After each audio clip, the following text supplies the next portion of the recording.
Senior Bowl presents fifth quarter. Here's Simone and Gerhard Mathangani. Well, week 2 of the high school football season is here. Last week, a little bit of a sample size as teams kind of shook the rust off a little bit. Gerhard, get the dust off. Now into week 2 as several teams, especially in Class 6A, go into region play, some opening the season for the first time. Welcome on in, everybody. I'm Simone alongside Gerhard Mathangani, joining you for week 2 of the season. G, like I mentioned, a lot of big matchups, including some rivalries as well. Yeah, it's one of those things where people think it's too early to think about the playoffs. Yeah. It's really not, though, because a lot of these region games could play a huge factor late in the season. Yep. Just like our game of the week. Our game of the week last year was a good one between Spanish Fort and Theodore. Last year, this was a overtime game. Spanish Fort won, Spanish Fort in the playoffs, Theodore not in the playoffs. Spanish Fort off to a great start in this one. Krishan Overton's pass picked off by Toros linebacker Dwayne Harris. He runs it back into the end zone for the touchdown, and Spanish Fort takes an early 7-0 lead. However, Theodore would respond. This is J.J. Bush on the direct snap, and the Arkansas commit goes into the end zone for the touchdown. Great player and senior leader for head coach Steve Mass. We're all knotted up at 7. Last play of the first quarter, they go to one of their playmakers, Juju Bonner. You think he's tackled there in the background. Oh, no, Simone, he ain't. He's gone. Look out. And crosses the 50-yard line. Big play here. Gets tackled deep in Bobcat territory a little bit later on. Aiden Schamberger will find Willie McCovery for the touchdown. And that is the go-ahead touchdown as the Toros lead it now 14-7. However, Bobcat's not going away. This is Kendrick Abel. He is able to get about 8 yards, a big first down, and a nice tough run. And then a little bit later on, it's Overton punching it in for the touchdown. So we're all knotted up at 14 at the half. Theodore wins tonight. Final score, 28-17. Massive win for the Bobcats. All right, staying in 6A Region 1, the Battle for the Cannon, Week 2 edition. McGill hosting Murphy at Lipscomb Stadium tonight. First quarter action. Yellow Jackets quarterback Blaine Beret airs it out and right into the hands of Caden Thrash. Outruns his opponent. A 57-yard bomb to make it 7-0. At that point, the Yellow Jackets on top. Everyone loving it in the stadium, of course. The offense a little bit later benefits from defense, and it's William Jackson up the gut into the end zone, makes it 21-0. To the second quarter, Jackets rolling. Beret linking up with Thrash, and what a snag. Stays in bounds. Man, we had so many plays tonight. Gerhard, that could be our plays of the week. And McGill steamrolls the win 50-0. And guys, take a look. A live picture for the 11th straight season. The cannon is orange. It looks like a lot of police presence out here, but this is the cannon over at the Loop right now, the annual rivalry game. 11 straight years, McGill has been dominating the Murphy Panthers. There you go. There is the orange cannon. So finally, the police letting the students back out of the Loop to paint the cannon, man. They tried to get rid of that for a minute, but appreciate Dan Kettinger, our photographer out there live right now, getting a live picture of the orange cannon there at the Loop in Midtown. That's an awesome tradition there for McGill-Tulane. Once again, that cannon stays orange. Let's stay in Class 6A Region 1. Saraland, fresh off that big win last week at Jackson, back on the road tonight at Blunt. Saraland's second possession, quarterback Jamison Roberts. He has a nice arm. Man. But you know what? When nobody's open, he can tuck it and run it. Takes a hit, but gets into the end zone for the touchdown. PAT, no good. An early 6-0 lead for the Spartans. Next Spartan possession. This is a 3-play possession. Roberts goes up top and hits Deshaun Spencer. The Duke commit comes up with a touchdown. 12-0 Saraland. In the second quarter, this is P.J. Brown. Trucks a defender. Gets into the end zone for the score. 19-0 Spartans. And then after a Saraland interception, Brown once again, 2 touchdowns in the first half.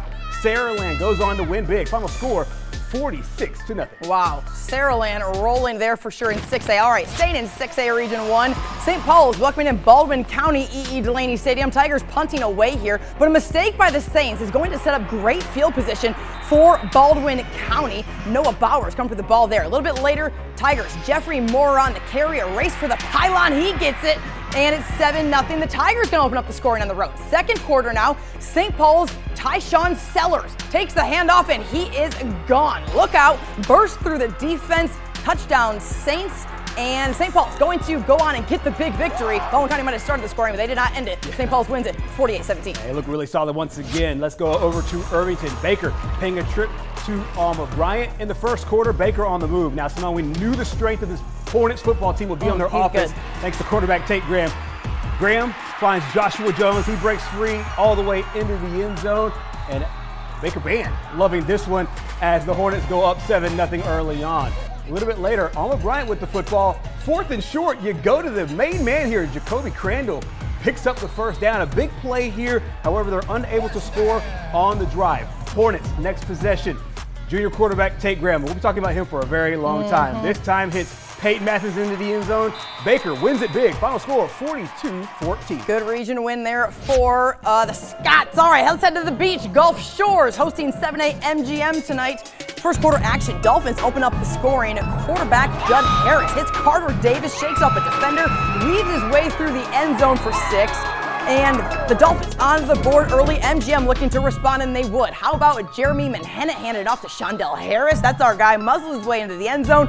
Vikings on the board, and we're knotted at 7. Later in the first half, MGM offense going back to work. Manhattan airs it out this time. A missile to DJ Broughton over the middle. Powers his way through a pair of tackles and into the end zone. MGM is going to get the victory. A close one over Gulf Shores on the road, 22-19. Let's go over to Fairhope Faith Academy on the road facing the Pirates.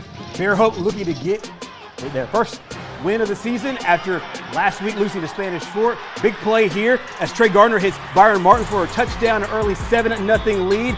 In the second quarter, big special teams play for the Pirates as the field goal is blocked and Lance Wade scoops it into the end zone. No, he's not this fast. I just sped up the video. As of right now, it is 41-6 score in the fourth quarter. Pirates up big. All right, let's move over to 5A Region 1 play as UMS Wright is taking on LaFleur. Sam Williams looking for his first win as the head coach of the Bulldogs after dropping a week 1 against St. Paul's in the rivalry game. Screen pass, Max Fowler hits Richard Scott, shows off the Madden truck power and fights his way for some extra yards. Look at that, G. Later on in the drive, UMS back into the air. It's been a minute since we've seen UMS throw the ball this often. Doesn't happen often. And wow, beautiful pass.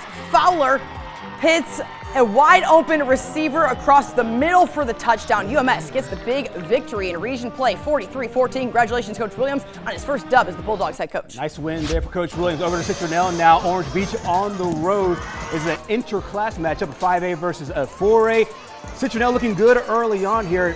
Nice play early, but Orange Beach would go to Turner Tillman, and Tillman would find the end zone. 7-7 to the first half. Orange Beach leads it 16-7 right now in the fourth quarter in this matchup. All right, let's go over to BC Rain. These might be some of the most impressive highlights we've had this evening. Up against Foley, Clancy, our new news reporter, really showing off the strength here. Take a look at this. The Lions looking to improve to 2-0. And how about Makai Holmes sends a dart to his receiver jump ball, and Jackson Dixon comes down with a head top alert, guys. Beautiful. You get hype, my guy. I like it. All right, touchdown Lions. BC Rain trying to strike back over on the short pass. Gonna hit Julius Rogers, and watch this. 1 defender by, 2 defenders by, 3 defenders by. Into the end zone he goes.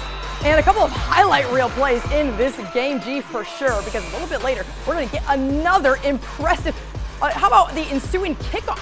Going to run it all the way back here for the Foley Lions. Take a look at the final score, guys. There's a lot of scoring in this one, but at the end of the day, it's the Red Raiders pulling off the victory, 27-23, a huge win for BC Rain at home. Now we are just getting started here on fifth quarter. Plenty more to come after the break. Stay with us, guys. More highlights, more scores in just a couple minutes.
Big shout out to the fans over at Spanish for our game of the week. The Toros have an excited crowd, Simone.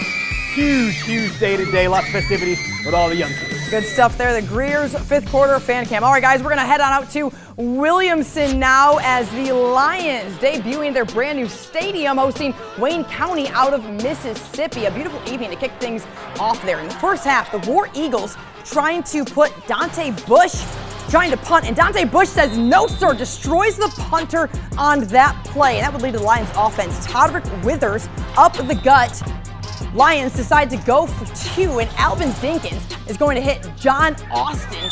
Beautiful two-point conversion there makes it 14-0. Lions defense making plays. G, check this out. Wayne County on the move, but he loses control. Dante Bush, right place, right time, says, I'll take that. All the way back he goes, and Williamson is going to get the big shutout victory tonight, 42-0 over Wayne County. Let's go over to Daphne Pine Forest, making the trip over from Florida. Early on in this one, Trojans on the move is Christian Sager finding Isaac Johnson wide open into the end zone for the touchdown. The Daphne students loving it as the Trojans take the early lead. Into the second quarter, Sager dropping dimes here this time, finds Carson Leverett into the end zone. 17-0 lead for Daphne. And then later on is Jameer Alkus with the touchdown. 25-0 early on. And Daphne goes on to win 32-12. All right, let's head to Bayside Academy now, welcoming in Marbury for their Week 2 game. And early on, the offense run by Davis Barnett. Gonna go deep, and yes, he does. Monroe Parton over the middle says, I'll take that. Nobody gonna catch him on the way into the end zone as the Admirals open up the scoring. Then later, it's Barnett again, gonna find Cade Lyons this time on the crossing route, makes a nifty move. Take a look, here's the play unraveling here in Bayside. All Bayside tonight, 41-19, the victory over Marbury. Cottage Hill on the road at Satsuma. The Warriors were on the board first in this one. The toss going out to Aaron Ward, and Ward is absolutely gone. They have lots of playmakers on this football team. A couple of them named Tootle, one named Caleb Metzer, but put Ward on there as well. And it's not just the offense, Simone, making big plays. The defense does so as well, as a big fumble recovered by James Davis, as you see, and the Warriors. Once again, another very impressive victory, 48-10 to win tonight. Good stuff for Cottage Hill. All right, Marengo up against St. Luke's here in Mobile.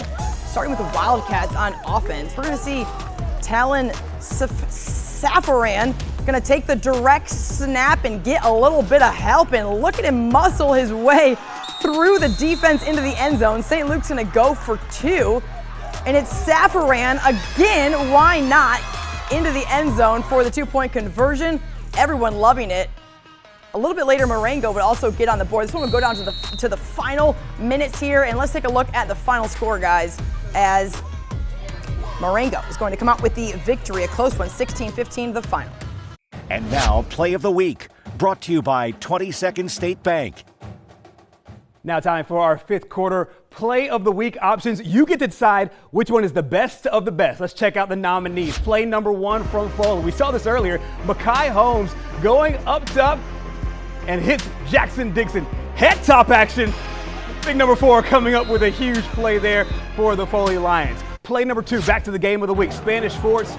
Dewinus Harris with the interception, and not just the interception, but it takes it into the house for the pick six. Huge play for the Toros in that matchup tonight. And finally, play number three, Fairhope's Lance Wade returns the blocked field goal for the touchdown as the Pirates get the big win today. An offensive play, a defensive play, and one on special teams. Your choice right now. Be sure to scan that QR code on your screen or head over to WKRG.com to select your Play of the Week. Brought to you by our friends at 22nd State Bank. The Play of the Week poll will open right after the show. We'll announce the winner coming up on Monday night. Fifth quarter returns after this.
All right, shout out to the cheerleaders over at St. Luke's for the love there for fifth quarter as we welcome you back in. Simone, Gerhard, Mathangani wrapping things up for week 2 of the high school football season. Let's take a look at some final scores around the state for the Gulf Coast area as the Viger Wolves, get a big win, 61-14. Yeah, the number 1 team in 5A, the number 1 team in 4A also got a win today as Jackson beats Demopolis 41-0. Yeah, and TR Miller gets a big victory, a close one too, 20-13 over Strawn for the Tigers. How about Robertsville going 2-0 after a big win last night over Alberta, 14-0. And Washington County pulling a little bit of a shocker win last night in the Thursday night action there, I should say, 34-21 over Millery. So a lot of good stuff here in week 2 of the high school football season. And do not forget, guys, college football week 1 officially here tomorrow. The Auburn Tigers right now about to pull off a victory on the road in Waco against Baylor, up 38-24. So a big dub to start the season for Hugh Freeze and company. Tomorrow, of course, Bama going to take center stage against Florida State. Yep, going to Tallahassee, and then South Alabama also in action at home against Morgan State. Yes, cannot wait. We'll have all of that recap coverage on Southeast Sports Plus. Be sure to tune in over on Facebook here in just a few minutes as fifth quarter extra begins. We will talk more high school football going into week 3. That and much more coming up in just a little bit. For Gerhard, everybody here at News 5, I'm Simone Eli, and we'll see you shortly.